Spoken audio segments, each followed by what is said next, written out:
rehetra izay miara-misala sy mandray andraikitra sy anjara amin'izao lanonana izao. Amin'ny fo fenon'ny fitiavana noa iarahaba amintsika rehetra amin'ity fotoana manandanja ity dia ny fanikafana amin'ny fomba ofisialy ny fankalazana fa 5 taona niverenany ny fahaleovan-tenan'ny Madagasikara ary ihany koa ny fa 5 taona niforonan'ny foloam-da malagasy. Eto amin'ity toerana manandanja sy manatantara no anontsika izany anio dia eto amin'ny arabe amin'ny fahaleovan-tena manoloana ny lapan'ny tanànan'Antananarivo izay toerana feno sy mananafika ny tantaran'i Madagasikara. 5 taona lasa tokoa mantsy izay dia mitsangana ampirehareana ny faneva sy ny malagasy rehetra manerana ny nosy.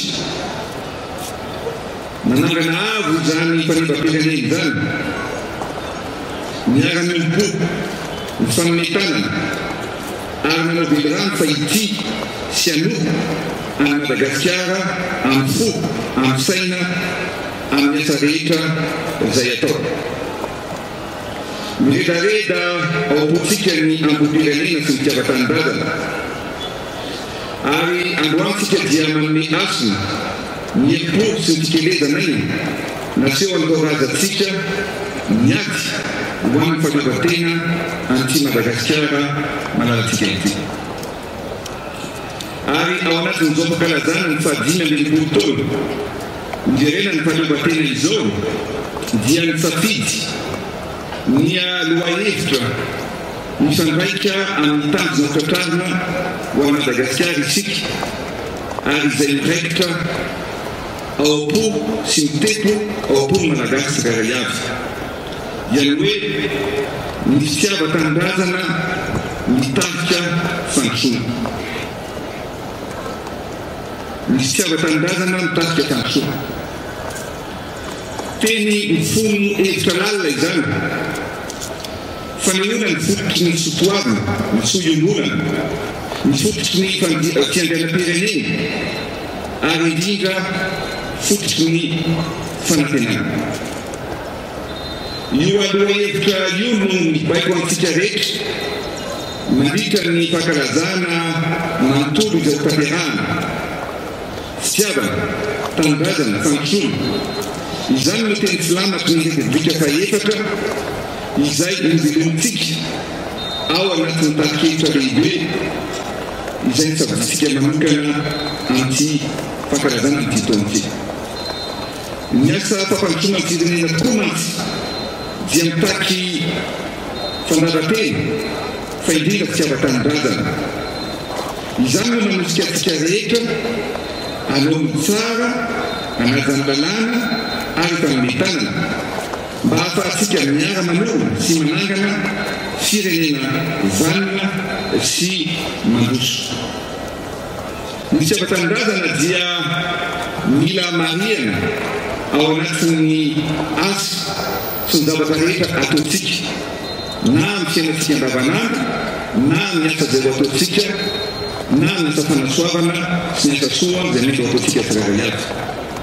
Raha tsy ny fitiavana tokoa mantsy no mibaiko ny asa dia tsy tratra ny tanjona.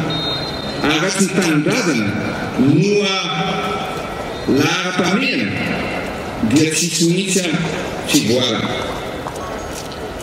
Raha nibanjina fandrosoana isika dia tsy maintsy miara misala. Ka noho izany dia fotoana anavôdana sy amafisina ny firaisan-tsaina izao. Koa aoka isika tsirairay avy ho mariky ny tena fitiavan-tanindrazana amin'ny asantsika, amin'ny fietsika, amin'ny fandraisana andraikitra, amin'ny fandavan-tena ho amin'ny tanjona iraisana. Ary izany ihany koa no anitanana antsika rehetra ny pirenena tsirairay avy sy ankanavaka manerana ny faritra rehetra hiaraka anangana ny sainam-pirenena malagasy eny amin'ny trano fonenana, ny sekoly, ny toeram-pitsaboana, ny borao-panjakana, ny sampandràra rehetra na ny miankina na tsy miankina mba iofaofa ny sainam-pirenena ho fiomanana sy hanamariana ny atsaramanitra ary reharehana ity Madagasikara malalantsika ity fa malo teny isika ary matokony ho avy ihany koa. Izoratra isika anatratra ny tanjona iombonana dia Madagasikara tsy maintsy mandroso ary ho ela velany ny Repoblika ny Madagasikara ho tahin'Andriamanitra ny vahoaka malagasy misaotra tokola mankasitraka tokoa.